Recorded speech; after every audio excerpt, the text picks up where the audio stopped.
앞에 사진 한 장을 보시면 저 사진 모르신 분들이 많지 않을 정도로 그렇게 요즘에 한창 인기가 있는 드라마 이상한 변호사 누구요? 우영우라고 하는 이 드라마지요. 저 드라마가 굉장히 인기가 있어요. 비영업권 시청률 1위에 1위, 넷플릭스 1위. 대단한 거죠. 그 한국의 드라마가 세계적으로 거의 톱을 할 정도로 10위권 안에 다 그냥 쓸 정도로 그렇게 한국의 드라마가 인기입니다. 왜 그럴까? 감정적인 그 부분에 섬세하게 다뤄놨기 때문에요. 이 드라마가 인기 있는 이유는 뭐냐면 첫 번째로 자폐성 장애를 보다 성숙한 감정 표현으로 잘 연기해내요.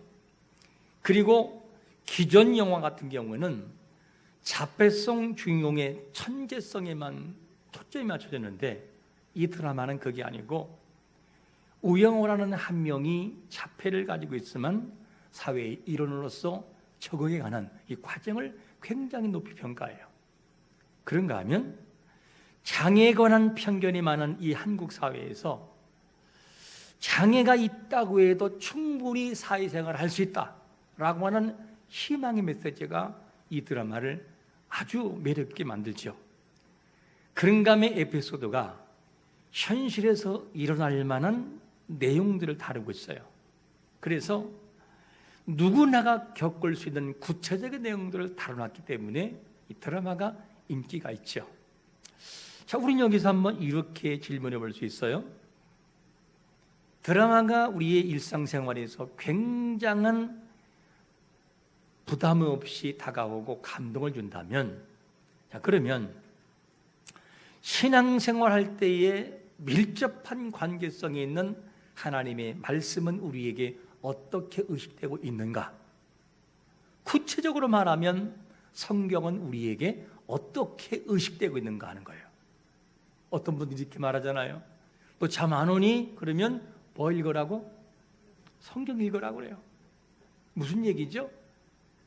그만큼 성경은 지루하고 그만큼 성경은 모르겠고 그렇게 표현되는 하나의 묘사법이죠. 성경이 과연 그래도 될까?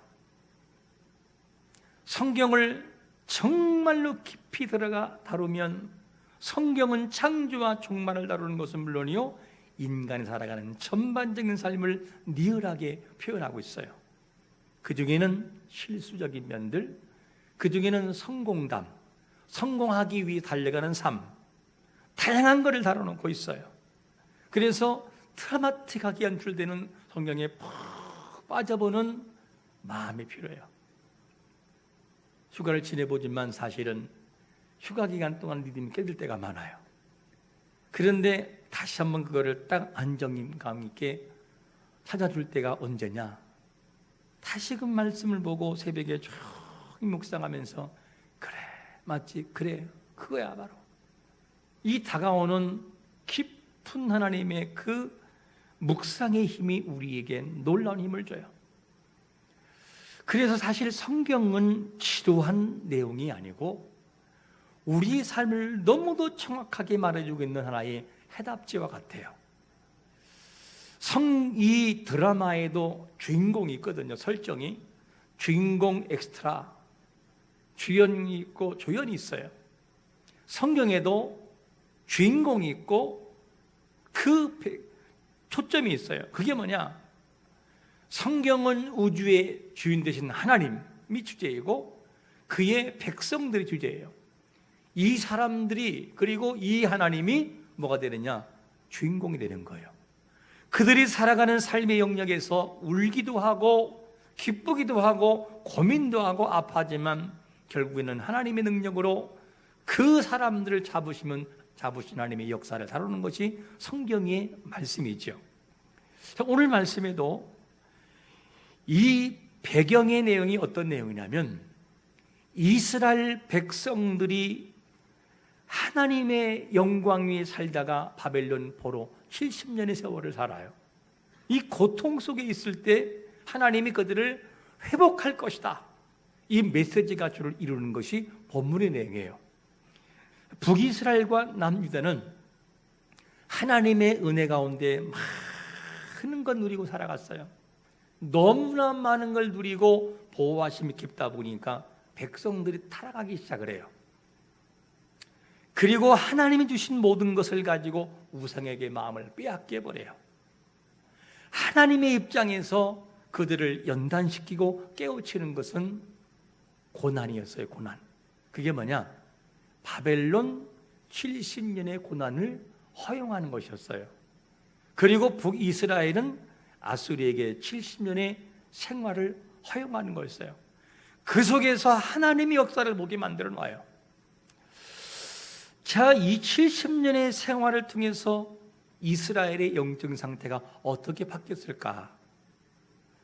이스라엘이 70년의 바벨론 포로 생활을 통해서 누구를 통해 알 수 있느냐? 여호와께서 에스겔에게 환상 가운데 보여주는 내용이 있어요. 이 환상을 통하여서 이스라엘의 영적 상태가 어떤지를 예측할 수 있어요. 그러면 먼저 이스라엘의 상황을 어떤 단어로 묘사하느냐? 첫 번째로 이렇게 묘사합니다. 골짜기에 뭘로요? 마른 뼈로 이렇게 표현돼 버려요. 한번 2절을 같이 읽겠습니다. 시작.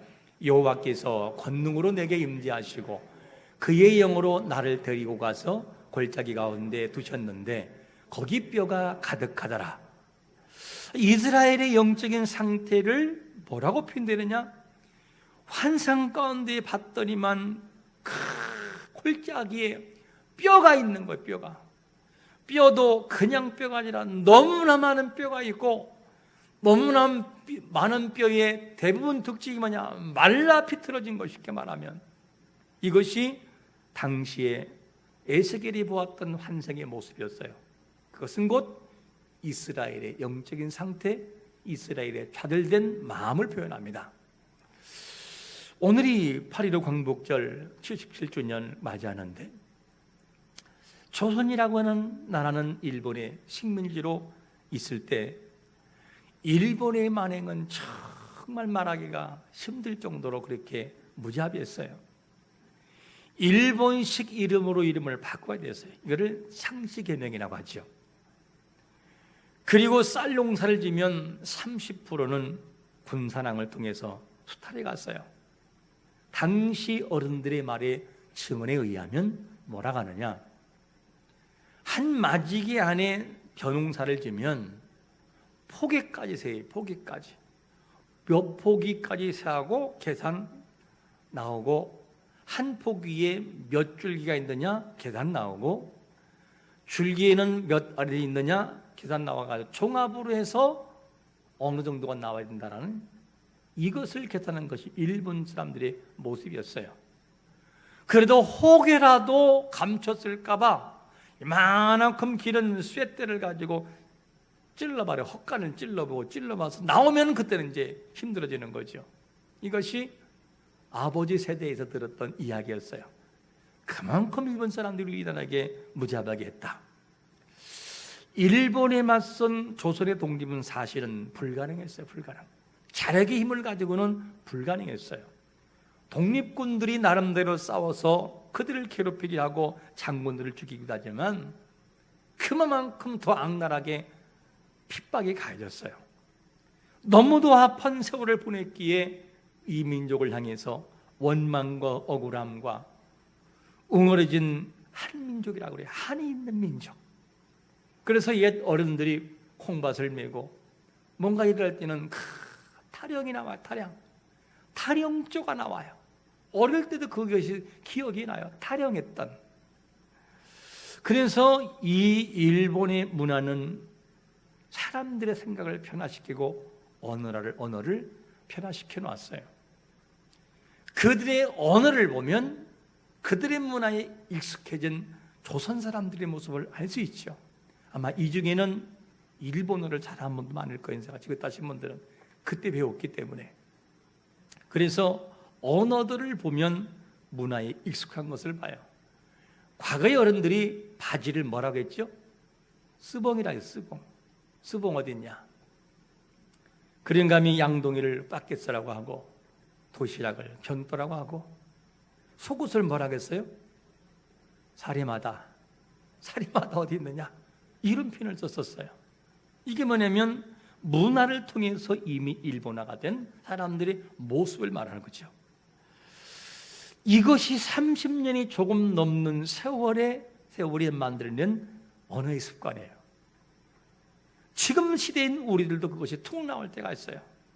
사투리로 일본의 앞잡이가 됐던 사람들에게 물어볼 때 당신은 왜 일본의 앞잡이 됐습니까? 라고 물으면 뭐라고 하는 줄 알아요? 설마 조선이 독립될 줄을 누가 알았겠냐고. 그 말은 무슨 말이죠? 조선의 독립은 자력의 힘을 가지고는 불가능했어요. 왜? 세계를 제패하는 일본 앞에 조선이 뭐라고 스스로 독립을 하겠어요? 이것이 당시의 아픔이었어요. 그래 많은 사람들은 조선이라는 나라가 없어질 것이다 라고 생각을 하고 살았던 사람들이었죠. 왜냐? 너무나 막 일본 앞에 조선은 아무것도 안 했어서 사실. 이것이 바로 이 당시의 아픔이었습니다. 그러니까 30년이 조금 넘는 세월이 사람들 생각을 바꿔놓았어요. 설마 독립이 있을 줄 알았을까? 독립을 사람들이 말은 하지만 소망을 하지만 독립이 될 거라고 하는 것은 믿었던 사람은 많지가 않았어요. 굴지하기에 마른 뼈로 묘사하고 있는 이스라엘 70년의 바벨론 포로 생활, 이것이 불가능했지만 가능했던 것처럼 또한 약 77년 전에 일본을 무너뜨리고 독립을 이룬다고 하는 것은 에스겔이 보았던 마른 뼈와 다를 바가 없었어요. 왜? 안 되는 거였어요. 당시는요. 사실 자력의 힘을 가지고는 도무지 독립을 이룰 수 없었습니다. 당시 상황에서의 일본 앞에 선 조선은 마른 뼈에 불과했어요. 마른 뼈. 누군가가 그에게 살을 두지 않으면 될 수 없는 상황. 이것이 바로 뭐냐면 약 6년의 세월의 아픔이었어요. 그럼 오늘 본문이 나오는 70년의 세월을 겪었던 바벨론 포로의 아픔은 어느 정도일까? 여러분, 이게 짧은 세월이 아니라니까요. 우리가 볼 때 70년 그러니까 금방 지나간 것처럼 보이는데 보통 한 세대를 30년이라 보잖아요. 30년이라는 세월이 2번 지나가는 거예요. 자, 그런데 70년이라는 세월을 생각할 때 이렇게 생각하면 얼마나 긴지 알아요. 우리나라가 1945년에 광복됐으니까 1945년 전부터 지금까지 만약에 일본의 억압에 있다고 한다면 생각을 해보세요. 7년 이전에 한번 생각을 해보세요. 지금까지 우리나라가 일본에게 억압을 당하고 있다면 민족성이 있을까? 특히 이스라엘은 나름대로의 쉐마가 있고 하기 때문에 가르침이 있으니까 민족성이 있으나 우리나라 같은 만약에 70년 세월이라면 민족은 사라지고 없을 거예요. 그런 민족이 되고 말았을 거예요. 이를 볼 때 바벨론의 70년의 세월은 짧은 세월이 아니었어요. 당시 이스라엘의 이 심리 상태는 마른 뼈와 같이 말라 비틀어진 상태였어요. 설마 독립이 있을까, 해방이 있을 거라고 하는 것을 믿은 사람은 많지 않았어요. 선민이나 일컫는 이스라엘이 1년이 아닌 70년의 바벨론 포로 생활을 잡겠다고 했을 때에 많은 사람은 포기하고 말았을 거예요. 이런 생각은 일반 백성들뿐만이 아니라 선지자들의 마음도 흔들어 놓았어요. 당시 상황을 반영해 주는 말씀이 어떤 내용이냐? 본문 3절을 보시면 이렇게 말씀하잖아요. 그가 내게 이르시되 인자야 이 뼈들이 능히 살 수 있겠느냐 하시기로 내가 대답하되 주 여호와여 주께서 아시나이다. 에스겔의 대답이 참 이상합니다. 주께서 아실 거라. 이 말은 무슨 말이죠? 다른 말로 말하면 하나님, 이 뼈가 다시 소생되고 회복되는 것은 불가능합니다. 하지만 우리는 불가능하지만 하나님이 하시면 됩니다. 그래서 주께서 아시나이다 이렇게 표현되는 거죠. 우리나라가 일제억압에서 벗어나는 것은 골짜기 마른 뼈와 같아요. 이거는 불가능한 수치예요. 일제 억압에서 억압을 경험하신 어른들 중에 광복이 있을 거라고 믿었던 사람이 얼마나 됐을까? 많지 않았을 겁니다. 당시 사람들의 마음은 일본으로부터 광복을 믿기가 어려웠어요. 그런데도 광복을 경험하고 있는 것은 전적인 하나님의 은혜였음을 믿으시기를 축원합니다. 하나님의 은혜였어요. 불가능을 가능케 하신 여호와. 자, 우리는 여기서 한번 이렇게 질문할 수 있어요. 해방의 은혜를 경험하게 하시려면 그냥 1년이나 2년 정도 그냥 있다가 빨리 회복하면 될 것을 왜 약 30년이 넘는 세월 동안의 아픔을 경험하게 하시는가 하는 질문이에요. 왜? 1년만 돼도 되지 않나요? 그 많은 세월 동안에 얼마나 많은 사람이 죽어져갖고 얼마나 아팠습니까? 이 서러움을 아십니까 하나님? 하고 원망할 수 있어요. 왜 그랬을까? 그리고 왜 바벨론 포로 70년의 세월, 이스라엘은 쇠매가 있고 한 하나님 믿기 때문에 1년만 고등시켜도 알아들을 것 같은데 왜 바벨론 70년의 세월을 통하여 사람들의 마음이 완전히 무너지게 만들까? 소망이 없을 정도로 포기한 상태까지 이르게 하셨을까 하는 질문이에요. 왜? 그리고 왜 우리를 36년 동안 이렇게 고통 속에서 방치하다시피 하셨는가 하는 질문이에요. 해방을 하나님께서 우리에게 주시고 이 오랜 세월 동안의 아픔을 주는 이유는 뭐냐면 바로 두 번째에서 답을 주는데 뭐라고 하냐? 여호와를 기억하게 하려고요. 기억하라고. 6절에 보니까 이런 말씀을 해요. 너희 위에 심줄을 두고 살을 입히고 가죽으로 덮고 너희 속에 생기를 넣으리니 너희가 살아나리라. 또 내가 누구인지 알라? 여호와인 줄 너희가 알리라 하셨다. 알아. 끝난 다음에는 뭐냐면 내가 여호와인 줄 알리라.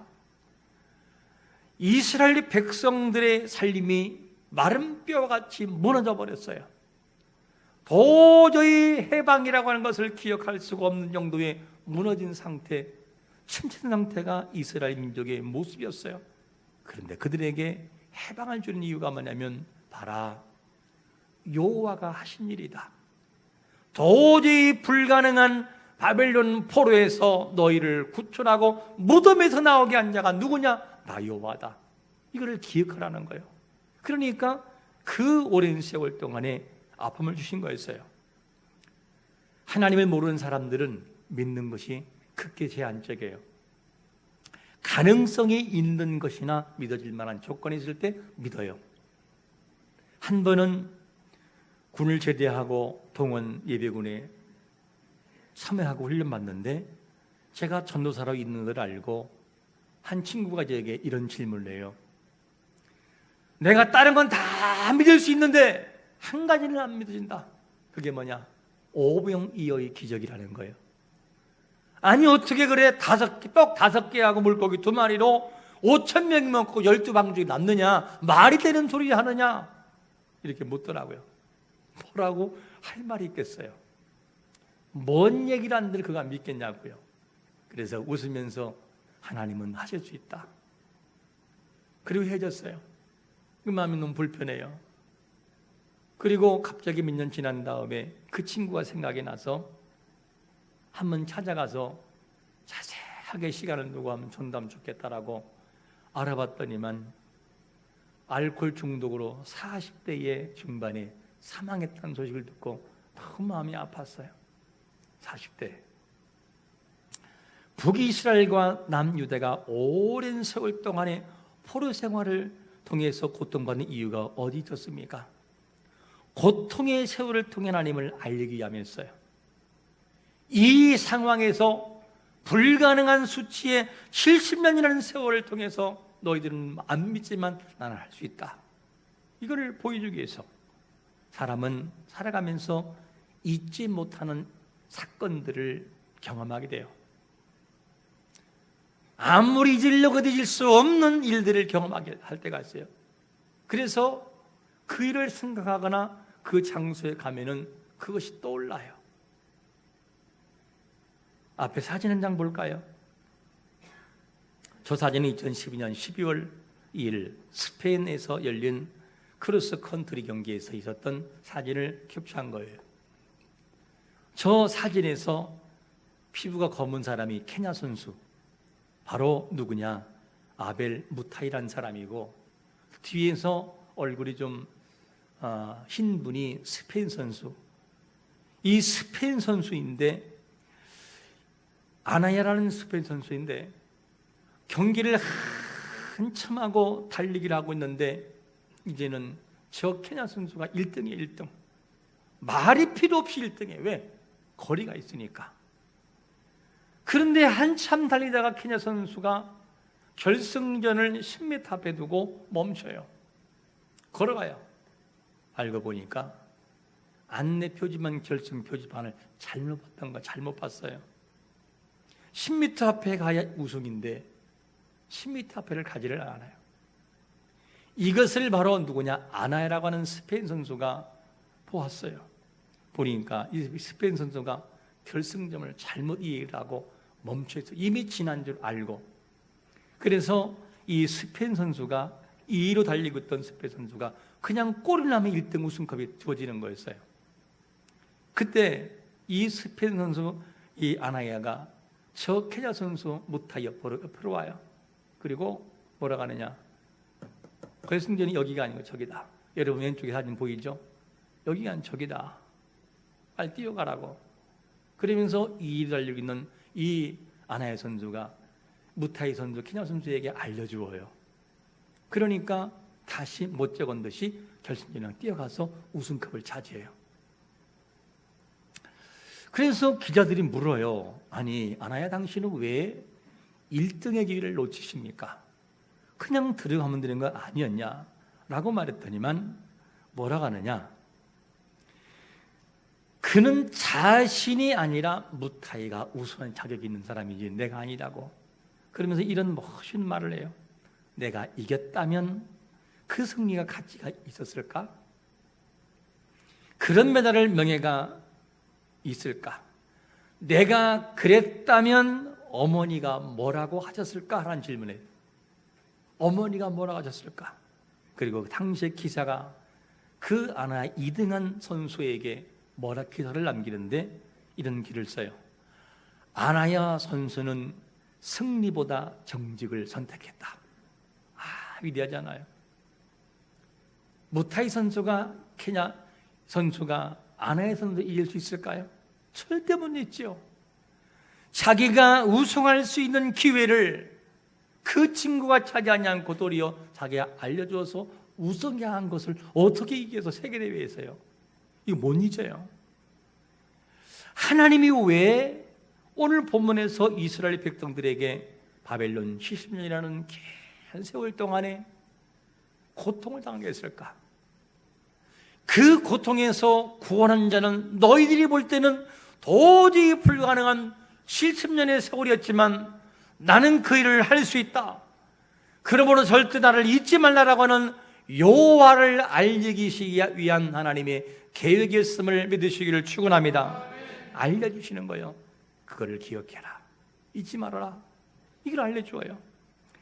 에스겔 골짜기에 이 뼈를 보면서 도저히 불가능했던 그 모든 불가능을 하나님께서 하시게 해요. 마른 뼈에게 희망을 주고 심줄이 돋고 그리고 가죽이 덮이고 생기를 넣어서 그 다음에 되게 만들어 놔요. 이 사실을 들었던 에스겔이 뭐라고 외쳤더니만 이런 일이 벌어져요. 본문 7절에 보니까 이렇게 말합니다. 이에 내가 명령을 따라 태어날 때에 소리가 나고 움직이며 이 뼈 저 뼈가 들어맞아 뼈들이 서로 연결되더라. 할렐루야. 그대로 믿고 하니까 돼버려요. 뼈들이 들어맞은 후에 생기를 향하여 사방으로 와서 죽임을 당한 자들에게 불어서 그들을 살아나게 하라고 명령했더니만 10절 말씀처럼 뭐가 되죠? 큰 군대가 돼버려요. 큰 군대가 돼버려요. 불가능한 마른 뼈에게 명령하고 생기를 돌게 할 때에 큰 군대가 돼요. 이거를 하신 이가 누구라는 거죠? 내가 여호와인 줄을 알리라. 여호와가 있다는 사실을 계속 알려줘요.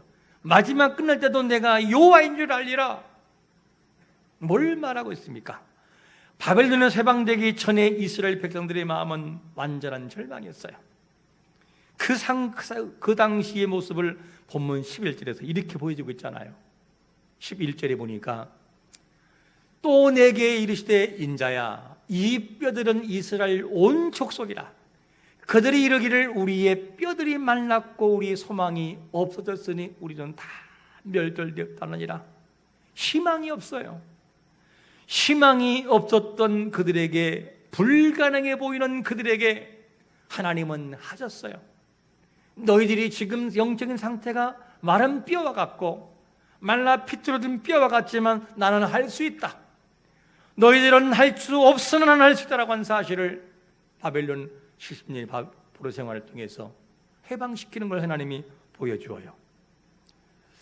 우리가 77년 전의 광복을 통해 기억할 것은 불가능을 가능케 하신 여호와예요. 자력의 힘이 아니고 역사를 주관하시는 하나님이 하게 하셨음을 믿으시기를 축원합니다. 우리는 36년의 세월을 통하여 이거를 기억해야 돼요. 하나님이 하시는구나, 하나님이 하셨구나, 하나님이 하게 하셨구나라는 사실을 기억하라는 걸 기억해요.